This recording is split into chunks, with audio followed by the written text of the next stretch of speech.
seemed like it was a game that was yours. Oh yeah, there's no question. But mentally, we're not good enough mentally. We make too many critical errors from guys that's not mentally. You know, you come out in the second half. You know, you have 19 first downs and 500 yards of offense, and you got 4 times in the red zone. It's a joke. Then you turn the ball down over there, then it gets the other team in the middle coming back, and then the first half is a joke. We had 9 plays in the second quarter.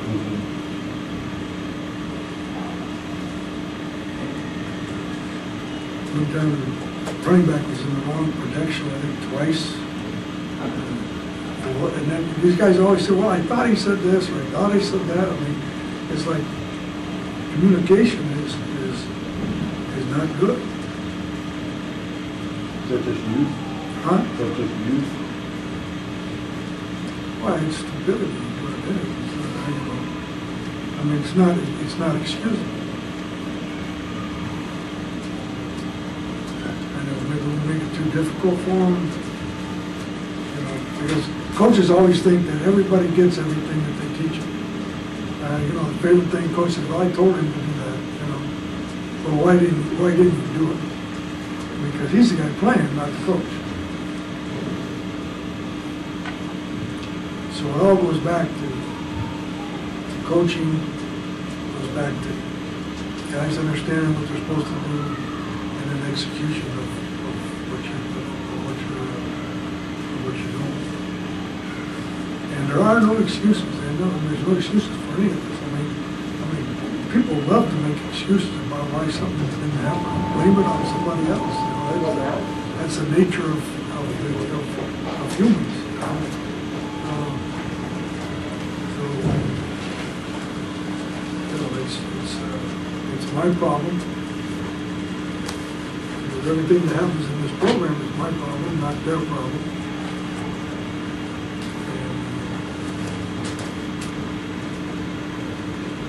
And, I mean, it's like you got to be a psychologist as well as a, I don't know what the word is. But the kids play hard, you know, they play hard. And they make plays. But when it comes down to crucial times, they don't make plays. I mean, their third down conversions were way too high. So we have to play ball on third down. Our third down conversions are not.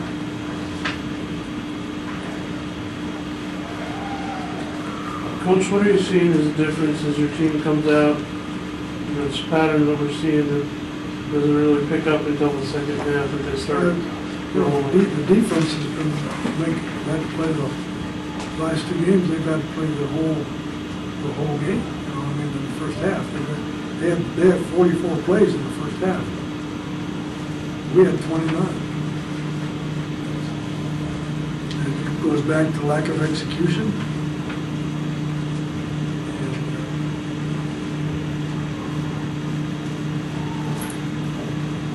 And I'm not going to put the blame on anybody, you know, because that's not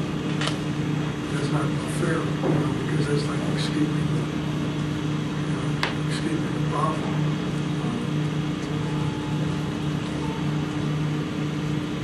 Obviously, you got to coach them better. Obviously, you got to give them respond better. And you know, we kind of got the desired results because we tired the other team out. So we wanted to with our tempo. And shit, they were a tired football team in the second half. And that's what we wanted. We wanted to try to keep the tempo up. We wanted to run them out. What we wanted to do is run them out of the stadium. And you just convert what you need to convert, and it makes it a heck of a lot tougher because then the pressure's on them. But they bended, but they didn't break. They made plays at crucial times. But you know, I mean, it's just like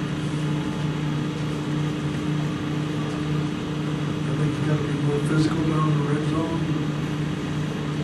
You gotta be able to run the ball better in the red zone. You gotta make the calls that we need to make when we need to make them. And then the thing is, it's hard when that thing's compressed down there, you gotta be much better at executing what you're doing.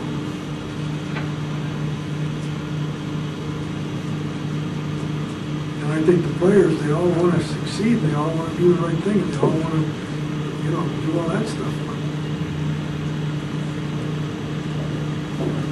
It's just, the nice thing about it, the only positive you get out is they never quit. They just keep coming back and coming back and coming back. So it didn't matter what happened. Next time we get the ball, we're rolling right down there again. Just like there's I think it was 2:24 or whenever we got the ball, or 3:10, and we go right down there and score. So about 7 plays. I mean, there was no quit. There was no like, oh, the game's over. I mean, there was. Even at the end, they said, well, we can make a play here. We get the ball back and do something. So there's no quit in these guys because they just kept playing. And even though it looked doubtful that you could get a good job done, they just kept battling. They kept going. And so, if there's a positive out of it, is the team knows how to play through adversity and just keeps on playing because they don't have a lot of peaks and valleys. They just keep playing. So, they do something. A lot of times, you throw a pick or something down there in the red zone, man, that's the end of the earth because there's no way you can catch up with them. And but the positive is they kept playing, and that's a positive for this group of guys. And the other positive is that 90% of this team is all returning and they're all underclassmen. So that's the positive part of it. The negative part of it is, is they're mentally understanding what they're supposed to do, at all times.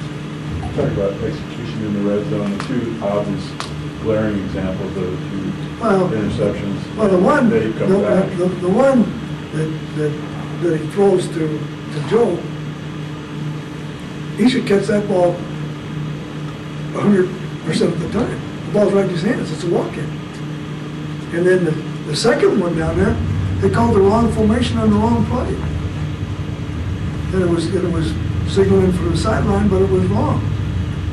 So we're in a bunch, and we're supposed to be in another thing, and so it's like a scat where Joe comes across and tries to out-sprint the guy, but we never got into that deal, and so it ended up being an inside route, and we didn't execute. So it was just mentally not doing the same thing with just before the third, at the start of the last score they got in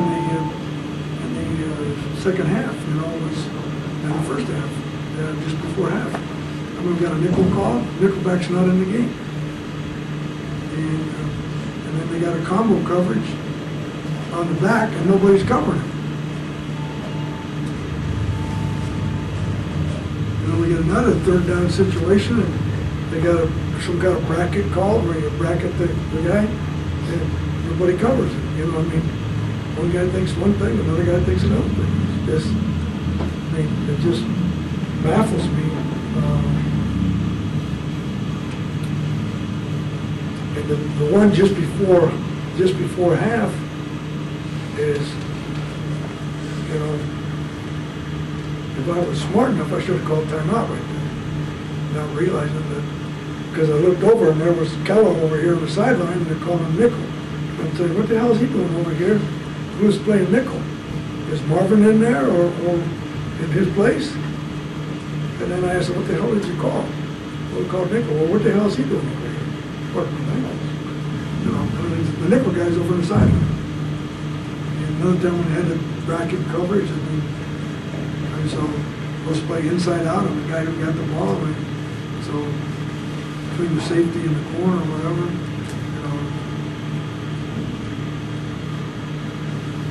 I don't know. Right now, I'm just very frustrated because we have not played a complete football game. We haven't played a good play.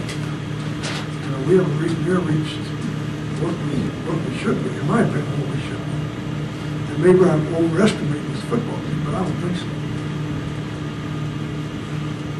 Coach, how do you approach this going into the bye week? You got next Well, week to work? I'm not sure yet until I gotta look at the film and I gotta mentally get myself together because you don't wanna be rash in this profession as to what you do, because if you do, then you're gonna make a mistake.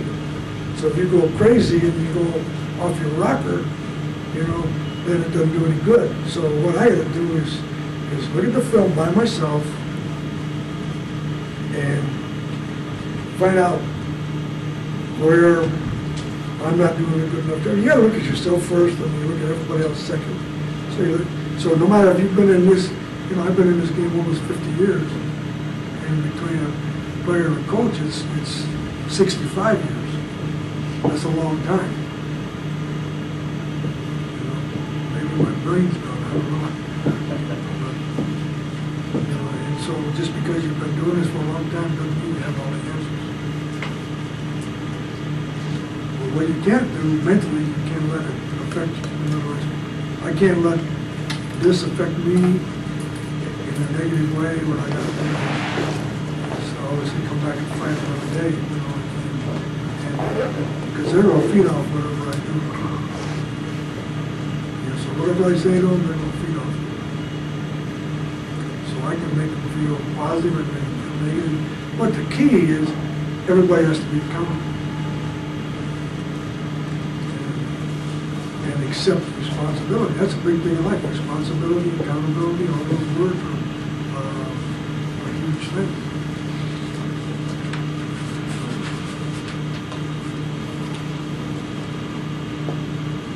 So I think we got to be, you know, just in general, tougher mentally, better coached, make better decisions. And when I say we, I mean we. You know, I'm not saying this guy, you know, this guy did this, this guy did this, this guy did this, and we can, you know, that's a bunch of BS, you know.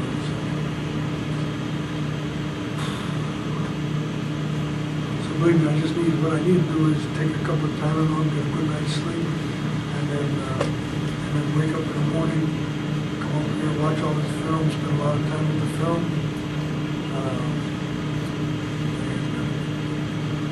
and make sure that as long as I'm alive, to make sure that I teach these guys how the game is played. I mean, this shit takes a toll on me too, believe me.